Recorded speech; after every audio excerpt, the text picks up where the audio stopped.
Let's talk about Social Security. I mentioned it right there at the start here.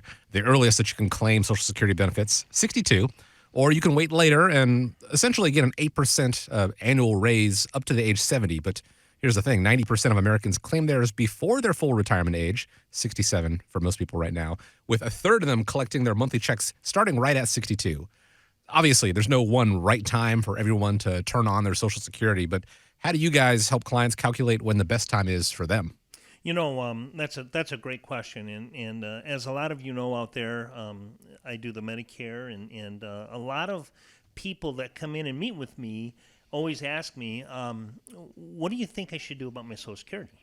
So I always obviously refer them over to you, Chaz, and say, well, we can actually get you a Social Security claim strategy report that will tell you, based on your needs, what might be the best opportunity for you on when to claim that. But I will tell you that I've run into, over the past probably 3 or 4 weeks, I've run into several people that, because I always ask, that have actually taken Social Security and they're just turning 65.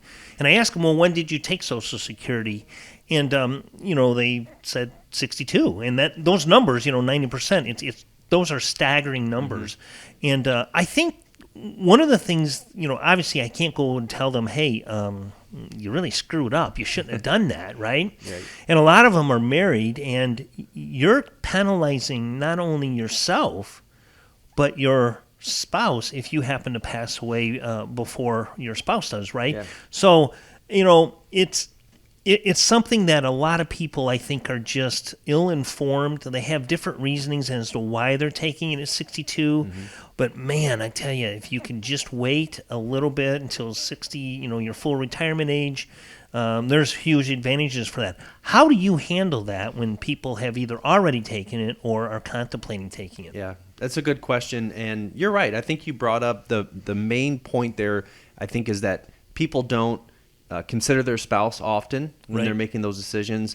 But most importantly, most Americans, I don't think, fully appreciate the value that Social Security as a benefit can provide. Oftentimes, I think they think of it just as a monthly check.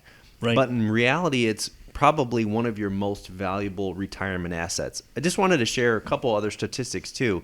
Only about 6% of women and 4% of men actually wait till age 70 to start their benefits. That was as of 2018. And then if you take retirement benefits early, you basically get a 6.67% per year deduction from your Social Security for every year that you take it prior to age 67 or whatever your full retirement age is. So if you take it shorter than 36 months, it's at 6.67%. Beyond 36 months, if you start collecting benefits at age 65, to your point, you'll have a 13.3% reduction. And so not always waiting till age 70 is the right answer. Sure. But it does come down to, again, taking it seriously and understanding the impact. And what I suggest to clients sometimes is to consider it an asset. So take it out of your mind as far as income, but put it in the context of an asset. So let's say, for instance, your full retirement age, Scott, or you had a client was 66 and 8 months. Mm-hmm. Based on the Social Security's website, an average person, making about $80,000 a year, that benefit for them in today's dollar would be approximately $2,432. So if let's assume then that they live till age 90, you're getting $2,400 per month till age 90. That's over your lifetime about $973,000 of benefits. But then to take it one step further is to say, what amount of money would you have to have stocked away today, prior to retirement, to generate $900,000 worth of assets? Right. Based on some estimates, 5% return, inflation at 3%, it's about $527,000. Okay. So if I'm an investor and I'm only looking at my Social Security as a $2,400 a month payment, I think we need to kind of change the paradigm there and say, what if I were going to offer you $500,000? You definitely want to take a little bit more introspective and be a little bit more careful with that, those sort of decisions. And then, going forward, if you wait till age 70, that's like a $3,500 a month benefit. Sure, right. So that goes up almost $1,000, and now we're looking at in lifetime earnings over 1.1, almost $1.2 million in earnings from Social Security. You need almost $700,000 to create that income on your Right. own.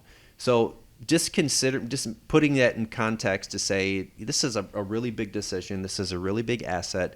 We want to make sure that we maximize and optimize. Don't just look at it in terms of your benefit, but to your original point, consider the fact that it is, most of widowed Americans are drawing reduced Social Security benefits, and if you could stave off, a couple of years, maybe even tighten the belt a little bit, and then collect Social Security later, it's going to do wonders for your family and for your spouse as well. Yeah, I run into that a lot, and I ask some, the people, I say, okay, so what are you looking at for monthly income, right? Because you don't always necessarily need the full Social Security benefit or to replace that, right? One of the things when we sit down and go through our educational seminars on Social Security, I sit in the room and I listen to all of these numbers, right?